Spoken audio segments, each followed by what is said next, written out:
Hey guys, so all of a sudden it definitely doesn't feel like spring around here. We got a heavy dusting of snow overnight. It's 25 degrees out and we got about 30-mile-per-hour winds. So that gets us a lot less amped up for getting ready to go in the field. So kind of what we've been working on is we're trying to stay in the shop, do whatever work we can do in the shop. One of the things we've been doing is working on getting the sprayer going. We check the tires on that thing, grease it all up, get everything ready to go, unfold the booms, make sure everything's working properly on the booms. We won't put any water in it yet and run it yet. We'll probably wait and do that. We'll wait until we get going in the fields to do that, but it's got a couple of water-filled gauges on it that we bring indoors for the winter.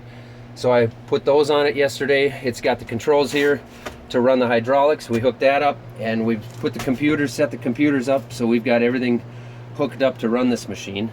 Other things we've been working on last night, I went to a local Watershed meeting. There's a small group of people locally here who are concerned with the water quality in our watershed and how to improve the water quality that leaves our area. They had a good keynote speaker. I thought he did a good job of staying neutral. He didn't blame everything on agriculture, but he did point out some things that we could be doing better, that he believes we could be doing better, and some of the issues with our watershed. It was pretty good. They had some local farmers there who talked about cover crops and some of the work they've been doing with that. For those of you who don't know what cover crops are, it's vegetation that we can seed down on the fields that will grow when we don't have a crop in the field. So it keeps the microbes in the soil going. It keeps, when there's always something growing, the soil is always active. It also will use up the nitrates in the soil, so there's less chance of the nitrates leaching down, getting into the groundwater, and it prevents runoff. The issue that we have with cover crops, as far north as we are up here in Minnesota where we're at, down south, there's a lot of guys where they can do a lot of no-till. They're starting to really use a lot of cover crops.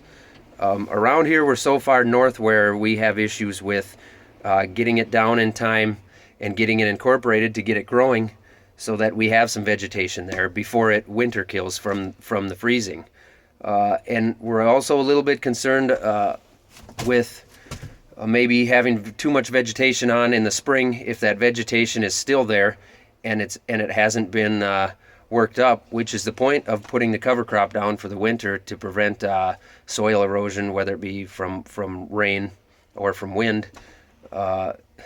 So our concern is if we have too much vegetation on those fields, it might hold too much moisture in, it might keep the soil wet, it could get hard to get in there early enough in the spring to get going and get planting. There's some different thoughts on that. There's guys messing with it, experimenting around with the cover crops. Right now it's kind of a new emerging technology. I think it'll be coming. I think we'll learn what cover crops we can plant that will work in our area. And I think it's going to be a good thing. I think we're going to use it a lot in the future. So that was kind of an interesting meeting, kind of a fun thing to go to. The other thing I've been working on a little bit is you can see the seed stacked up here behind me. This is all bean seed here. And we got another one coming here. I got a load coming here in probably about an hour. So we've been filling the shed up with seed, getting everything ready to go for spring. So that's about all I've got for today.